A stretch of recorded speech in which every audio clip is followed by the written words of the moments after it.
6 ಮಲೆನಾಡು ವಾರ್ತೆಗಳಿಗೆ ಸ್ವಾಗತ. ನಾನು ನಿಮ್ಮ ಮೇಘನಾ ಲೋಕೇಶ್.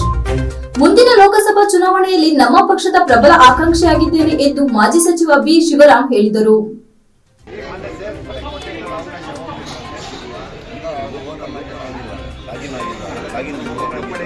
ಮುಂದಿನ ಲೋಕಸಭೆ ಚುನಾವಣೆಯಲ್ಲಿ ನಾನು ನಮ್ಮ ಪಕ್ಷದ ಪ್ರಬಲ ಆಕಾಂಕ್ಷಿಯಾಗಿದ್ದೇನೆ ಎಂದು ಮಾಜಿ ಸಚಿವ ಬಿ ಶಿವರಾಮ್ ಹೇಳಿದರು. ಪಟ್ಟಣದ ಖಾಸಗಿ ಹೋಟೆಲ್ ಒಂದರಲ್ಲಿ ಪಕ್ಷದ ಮುಖಂಡರು ಕಾರ್ಯಕರ್ತರೊಂದಿಗೆ ಔಪಚಾರಿಕವಾಗಿ ಚರ್ಚೆ ನಡೆಸಿ ನಂತರ ಸುದ್ದಿಗಾರರೊಂದಿಗೆ ಮಾತನಾಡಿ, ಚುನಾವಣೆಯ ದೃಷ್ಟಿಯಿಂದ ಕ್ಷೇತ್ರಕ್ಕೆ ಬಂದಿರುವುದಿಲ್ಲ. ಅಧಿಕಾರ ಇರಲಿ ಇಲ್ಲದಿರಲಿ ಪಕ್ಷಕ್ಕೆ ದುಡಿದ ಮುಖಂಡರು ಕಾರ್ಯಕರ್ತರೊಂದಿಗೆ ನನ್ನ ಒಡನಾಟ ರಾಜಕೀಯದ ಆರಂಭದಿಂದಲೂ ಇಟ್ಟುಕೊಂಡಿದ್ದೇನೆ. ಆ ಕಾರಣದಿಂದ ಇಂದು ಸಕಲೇಶಪುರಕ್ಕೆ ಬಂದು ಮುಖಂಡರ ಭೇಟಿಯಾಗಿದ್ದೇನೆ ಎಂದು ಹೇಳಿದರು. ಮುಂಬರುವ ಲೋಕಸಭಾ ಚುನಾವಣೆಯಲ್ಲಿ ಹಾಸನ ಲೋಕಸಭಾ ಕ್ಷೇತ್ರದ ಪ್ರಬಲ ಆಕಾಂಕ್ಷಿಯಾಗಿದ್ದೇನೆ. ಪಕ್ಷದ ಈ ನಿಟ್ಟಿನಲ್ಲಿ ಮುಖಂಡರೊಂದಿಗೆ ಚರ್ಚಿಸಿದ್ದೇನೆ. ಕಳೆದ ಲೋಕಸಭಾ ಚುನಾವಣೆಯಲ್ಲಿ ಜೆಡಿಎಸ್ನೊಂದಿಗೆ ಹೊಂದಾಣಿಕೆಯಾಗಿದ್ದರಿಂದ ಹೈಕಮಾಂಡ್ ಆದೇಶದ ಮೇರೆಗೆ ಜೆಡಿಎಸ್ ಪಕ್ಷದ ಗೆಲುವಿಗೆ ಶ್ರಮಿಸಿದ್ದೇವೆ ಎಂದರು.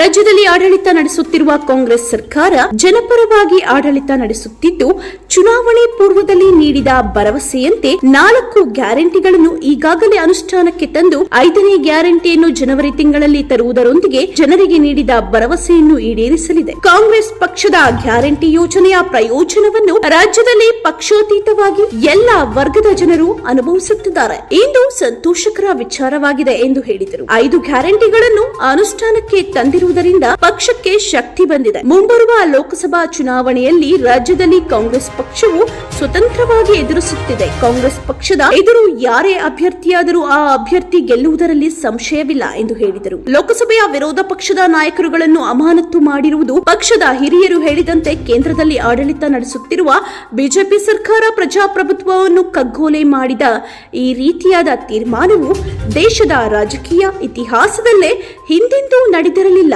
ಎಂದರು.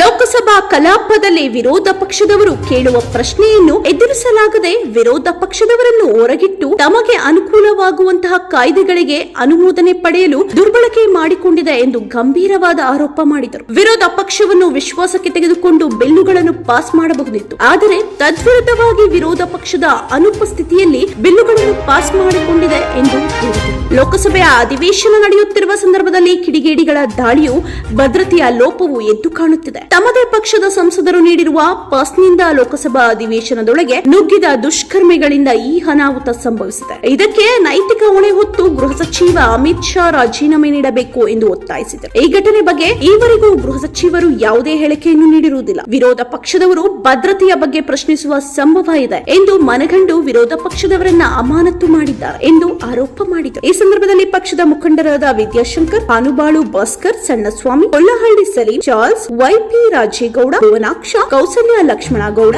ಅನ್ನಪೂರ್ಣ, ನಿರ್ಮಲಾ, ಪವಿತ್ರನ್, ಹಾಸೀನಾ ರುಡಿ ಸೇರಿದಂತೆ ಇನ್ನಿತರ ಮಾಜಿ ಅಧ್ಯಕ್ಷಗಳೆಲ್ಲ ಇದ್ರು, ಮಾಜಿ ಕಾರ್ಯದರ್ಶಿಗಳು, ನಮ್ಮ ಸಣ್ಣಸ್ವಾಮಿ, ಬಹಳ ಜನ ಕಾರ್ಯಕರ್ತರು ನಮ್ಮ ಅತ್ಯಂತ ಆತ್ಮೀಯರು. ಅವರು ಭೇಟಿ ಆಗಿರ್ಲಿಲ್ಲ. ಸಂದರ್ಭ ಬಳಸ್ಕೊಂಡು ಸುಮ್ಮನೆ ಎಲ್ಲರೂ ಒಮ್ಮೆ ಮಾತಾಡ್ಸ್ಕೊಂಡು ಬರೋಣ ಅಂತೇಳಿ ಬಂದಿದ್ದೀವಿ ಅಷ್ಟೇ. ನಾವು ಒಬ್ರು ಪ್ರಬಲ ಆಕಾಂಕ್ಷಿಯಾಗಿದ್ದೀವಿ, ಇದಂತೂ ಸ್ಪಷ್ಟ. ಅದೇ ಹಿನ್ನೆಲೆಯಲ್ಲಿ ಭೇಟಿ ಅಂತ ಅಲ್ಲ, ಒಟ್ಟಾರೆ ಭೇಟಿ ಮಾಡ್ತಾನೆ ಇರ್ತೀವಿ, ಹೋಗ್ತಾನೆ ಇರ್ತೀವಿ, ಬರ್ತಾ ಇರ್ತೀವಿ. ಸಂದರ್ಭಗಳಲ್ಲಿ ಇವತ್ತು ವಿಶೇಷವಾಗಿ ಯಾವುದೇ ಕಾರ್ಯಕ್ರಮ ಇಲ್ಲದೆ ಬಂದಿರ್ತಕ್ಕಂಥ ಮದುವೆ ಮತ್ತೊಂದು ಈ ತರ ಕಾರ್ಯಕ್ರಮಗಳಲ್ಲಿ ಭಾಗಿಯಾಗ್ತಾ ಇದ್ವಿ. ಬಟ್ ಇವತ್ತು ಯಾವುದೂ ಕಾರ್ಯಕ್ರಮ ಇಲ್ಲ, ಸುಮ್ಮನೆ ಸ್ನೇಹಿತರನ್ನೇ ಭೇಟಿಯಾಗಿ ಹೋಗ್ಬೇಕು ಅಂತಕ್ಕಂಥ ಉದ್ದೇಶ. ಅವ್ರ ಅಭಿಪ್ರಾಯ ಏನು ಅಂತ ಕೇಳಬೇಕು ಅಂತಕ್ಕಂಥದ್ದು ಇರುತ್ತೆ. ಆ ಹಿನ್ನೆಲೆಯಲ್ಲಿ ಇವತ್ತು ಭೇಟಿ ಮಾಡಿದ್ವಿ. ಏನ್ ಅನ್ಸಲ್ಲ, ಹೈಕಮಾಂಡ್ ಏನ್ ಹೇಳ್ತಾ ಅದನ್ನ ಕೇಳಿದ